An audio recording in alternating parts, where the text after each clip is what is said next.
ሴት ልጅ እነዚህን ቃላት ከተናገረች ከስራዋ ጥፋ። አንደኛው ለእኔ በጣም መልካም ሰው ነህ። እንዲህ የምትልህ ለምስጋና አይደለም። አንተ የምትፈልገውን ፍቅር፣ እንክብካቤ፣ ትኩረት እንደሚገባህ ታውቃለች። ነገር ግን ማድረግ አትፈልግም ወይም ደግሞ ልታደርገው አትችልም። ስለዚህ አንተ ያለህ አማራጭ ከዚህ ግንኙነት ራስህን ሙሉ ለሙሉ ማራቅ ነው። በተቻለ አቅም ማወቅ ያለብህ ወሳኝ ነገር ደግሞ ምንም ነገር ካለቦታው ጥቅም አልባ ነው። ስለዚህ የሚገባህ ቦታ ላይ ለመገኘት ሞክር። ሁለተኛው ስሜታዊ ነህ። የወደደችውን ካደረገች በኋላ አንተ ስትናደድ ወይም ደግሞ በጣም መናገር ስትጀምር እሷ ቀለል አድርጋ ስሜታዊ ስለሆንክ ነው እንጂ ነገሩ ያን ያህል አናዳጅ አይደለም የምትልህ ከሆነ የአንድ ወገን ፍቅር ውስጥ ነው ያለው። ሁሌም ቢሆን የአንድ ወገን ፍቅር ውስጥ ስንሆን አንዱ የበለጠ ዋጋ ከፋይና አፍቃሪ ሲሆን፣ ሁለተኛው ግን ግንኙነቱን ለስለስ አድርገው የሚይዘው አካል ነው። ሰው በአንተ ስሜት ልክ እርሷ ጋር ስሜት ስለሌለ ነው ይህንን ቃል የምትጠቀመው።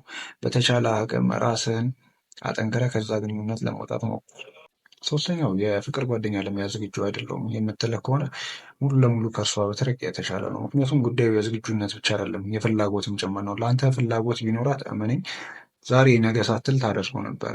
ግን አንተ የተሳሳተ ቦታ ላይ ነው ያለው። ስለዚህ እሷ ከዛሬ ነገ ሀሳብ ትቀይራለች ወይም ደግሞ ተመልሳ ትመጣለች ወይ ደግሞ ፍቅሬን አይታ የኔ ትሆናለች የሚሉ ነገሮች ውስጥ በመጃጃል ጊዜህንና ማንነትህን መግደል አይጠበቅብህም።